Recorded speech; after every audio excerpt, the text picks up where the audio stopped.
Audiobook. Teoría de la situación revolucionaria. De Shafik Handal.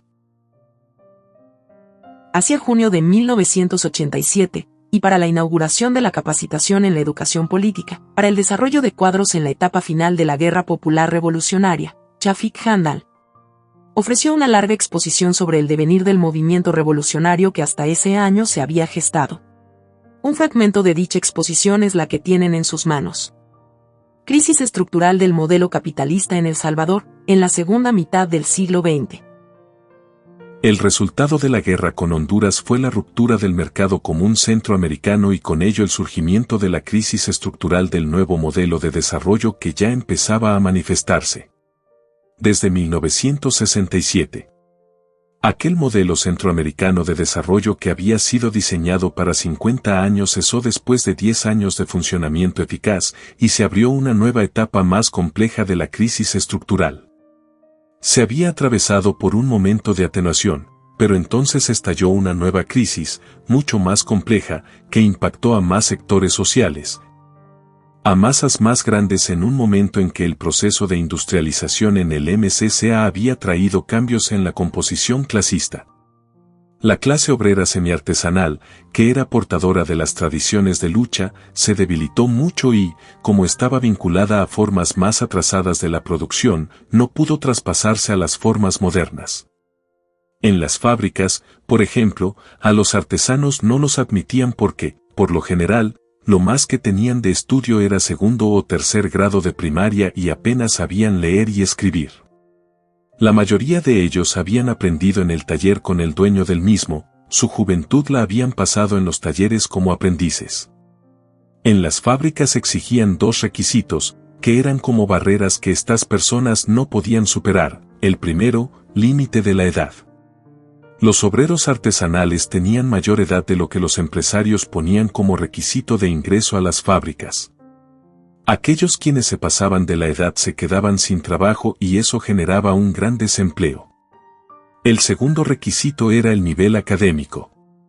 Las fábricas exigían sexto grado y después hasta el plan básico, es decir, 3 años más, y los obreros artesanales solo en algunas excepciones cumplían ese requisito.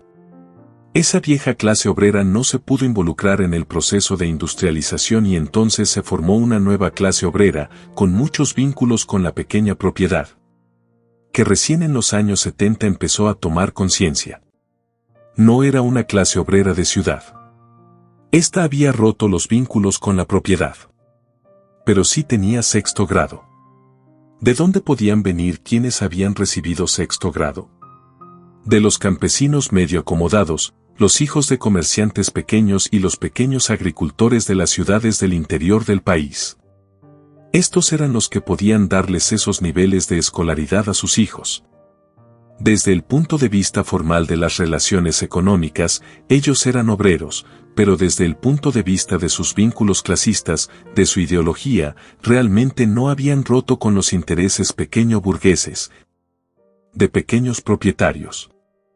Ellos mismos trabajaban en fábricas, las familias tenían tiendas.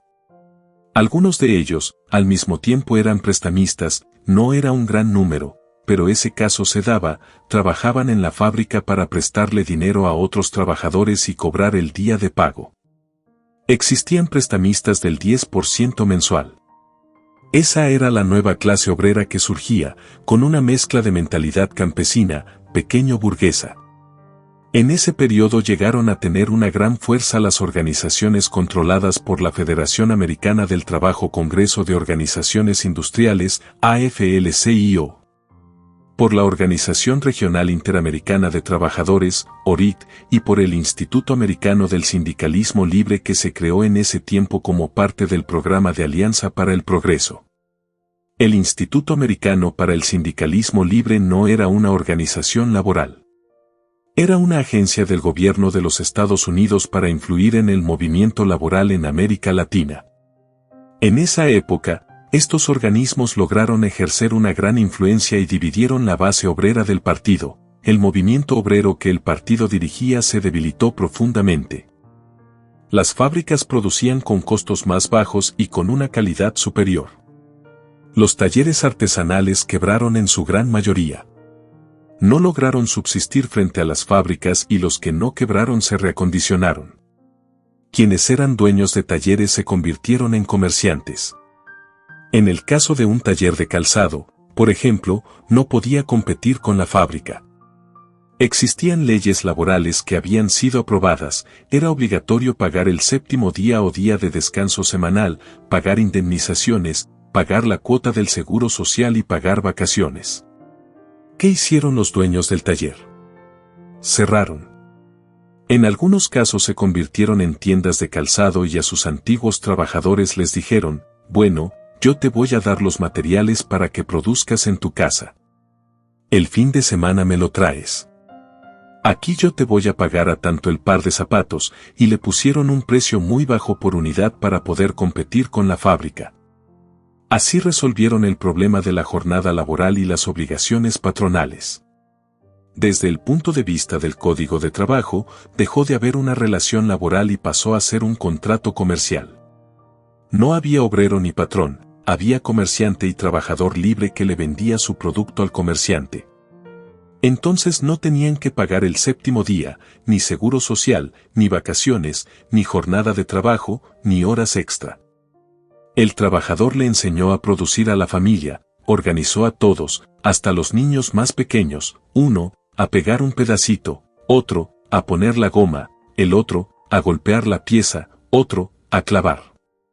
Y así 12 o 14 horas diarias, hasta la medianoche, de modo que no tenía ningún espacio para el trabajo del sindicato, y como esa relación no era reconocida por el Código de Trabajo, no podían pertenecer al sindicato. El sindicato era para los trabajadores contratados por patrono y el concepto de trabajador fue definido por el Código, de ese modo los sindicatos pasaron a debilitarse y a disolverse. El PCS estaba vinculado a este movimiento obrero, pasarse a otro no fue una tarea sencilla.